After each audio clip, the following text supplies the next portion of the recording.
Dalam dunia sepak bola, tidak banyak pemain yang mampu bermain sampai usia 45 tahun. Satu dari sedikit contoh langkah itu adalah Gianluigi Buffon. Kiper yang berjuluk The Superman itu menjadi anggota terakhir tim pemenang Piala Dunia 2006 yang memutuskan pensiun dari lapangan hijau. Keputusan yang diambil ini menjadi akhir sebuah perjalanan panjang.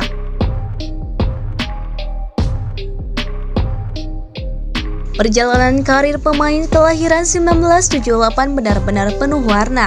Ada gelimang prestasi, rekor lengkap dengan sedikit bumbu keputusan unik. Kiper yang memulai dan mengakhiri karir di Parma ini punya banyak sekali, baik individu maupun tim. Dalam 27 tahun karirnya, trofi Scudetto, Coppa Italia, dan Piala Super Italia sudah diraih berkali-kali, lengkap bersama sejumlah penghargaan.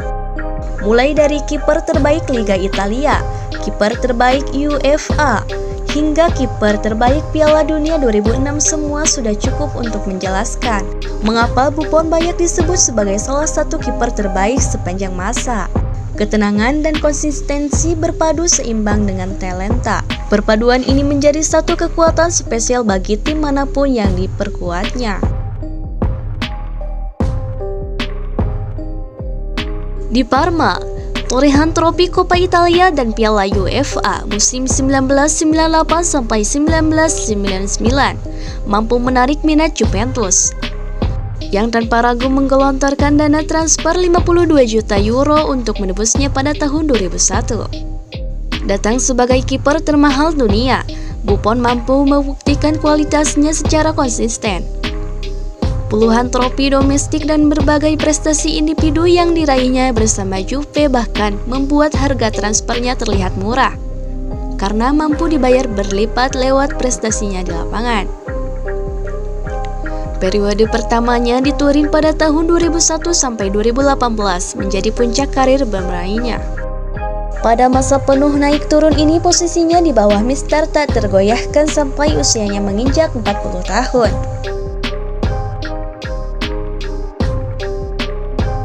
Dirinya juga menjadi satu dari sedikit pilar tim yang memilih bertahan.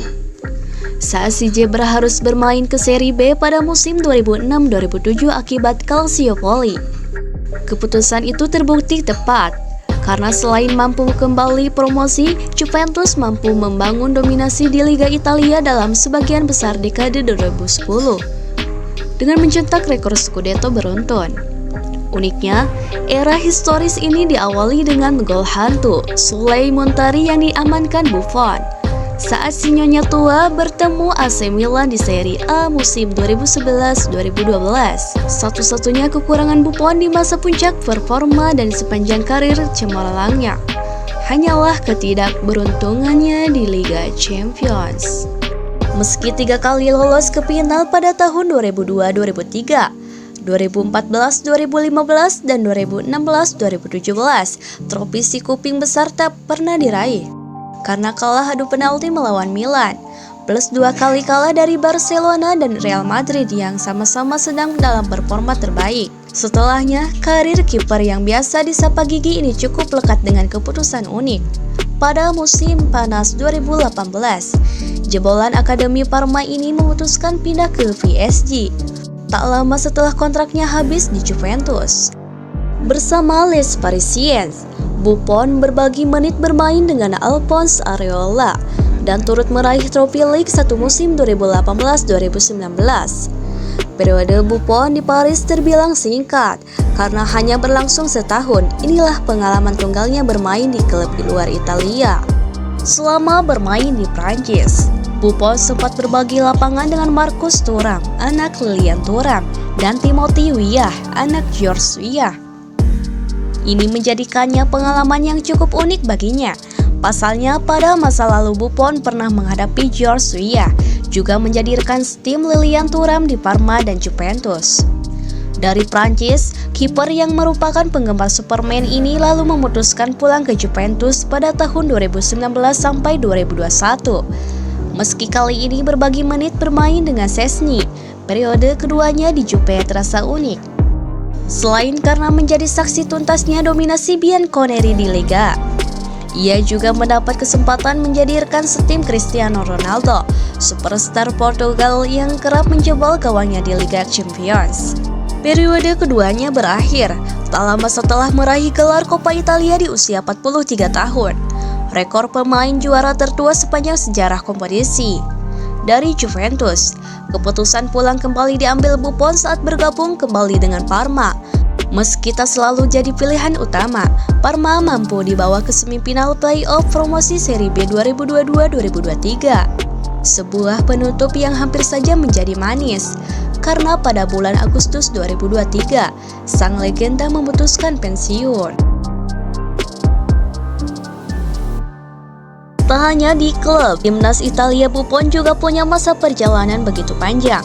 Namanya sudah masuk timnas sejak level usia 16 pada tahun 1993 dan mulai mencuat bersama Alessandro Nesta dan Francesco Totti saat menjuarai Euro usia 21 tahun 1996 di bawah asuhan Cesar Maldini.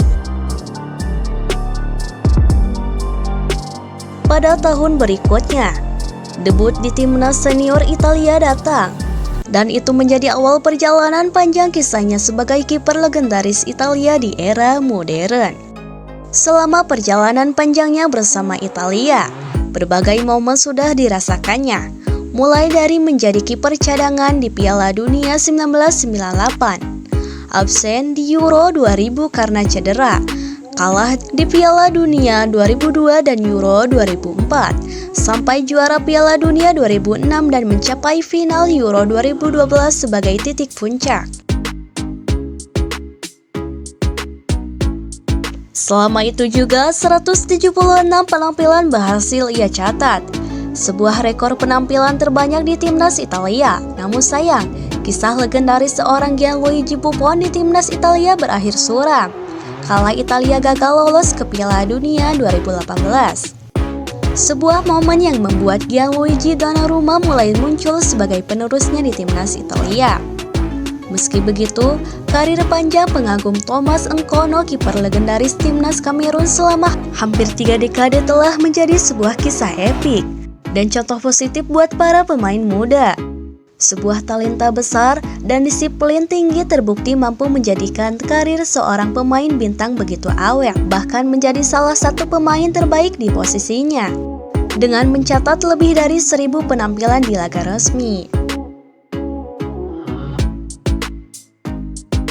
Tapi berakhirnya kiprah seorang Gianluigi Buffon sekaligus menandai sebuah siklus evolusi di posisi kiper. Tak ada lagi cukup banyak ruang untuk kiper tipe klasik dengan refleks tinggi. Karena sepak bola zaman modern banyak menuntut kiper untuk ikut aktif bermain, bahkan mencetak gol. Oleh sebab itu, kita mungkin akan semakin jarang melihat seorang kiper seperti Buffon, yang bertipikal klasik dan bisa bermain sampai usia 40-an tahun dari sepak bola modern yang begitu intens. Sekaligus membuktikan selalu ada tumbal dari sebuah siklus evolusi.